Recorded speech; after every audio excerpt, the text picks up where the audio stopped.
You ask of courage now, traveler. You look into the embers, having just asked of honesty, and I see the natural progression of your spirit. First, we must see the raw dirt of the road for what it is. That is honesty. But to step out onto that dirt when the wind is howling and the night is vast, that requires the heavy, beating drum of courage. Many who sit by this hearth hold a deep distortion in their minds. They believe courage is an armor made of pure light, a magical state where fear vanishes and the heart grows entirely still.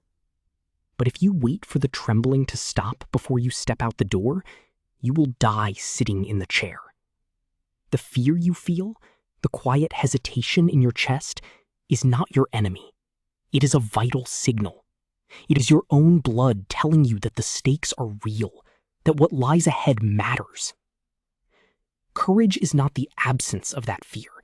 It is the raw, physical decision to carry that fear on your back and walk anyway.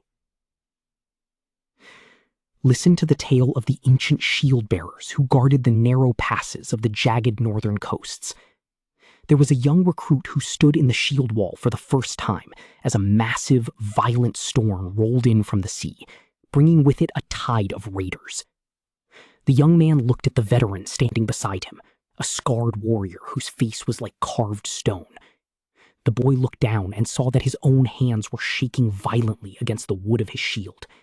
Ashamed, he whispered, "I am not brave. My hands will not stop trembling." The veteran did not look away from the horizon. He simply said, "Look at my hands, boy." The young man looked. The veteran's knuckles were white, and his thick, scarred hands were shaking just as fiercely against the iron rim of his shield. "The wind does not care if you shake," the veteran told him over the roar of the incoming tide. "The enemy does not care if your heart hammers against your ribs. The only thing the world asks is that you do not drop the wood. Hold the line while you tremble, and the dawn will call you a brave man." If you demand that your fear subside before you walk out into the world, the consequence is a life lived entirely in the safe, suffocating shadows of the hearth. Your muscles will atrophy, and the world will pass you by.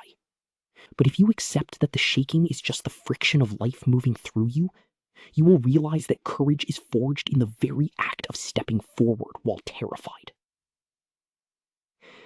Stand up straight. Feel the solid earth beneath your boots and the steady rhythm in your chest. Turn your gaze to the workbench of your own life. I ask you to make a bone-honest commitment today. Find one necessary action that makes you slightly uncomfortable. A hard conversation, a boundary you must draw, or a creative step you have been hiding from the world. Commit to doing it before the sun sets. Accept the raw cost. Your heart will race, your palms may sweat, and your mind will scream at you to turn back to safety. Do it anyway. Take with you the symbol of the worn hilt. A sword's grip is not polished and smooth. It is wrapped in rough leather, stained with sweat, and molded by hands that shook in the dark but refused to let go. When you return to this fire, do not tell me that you conquered your fear. Tell me what ground you took while your hands were shaking. Walk honestly.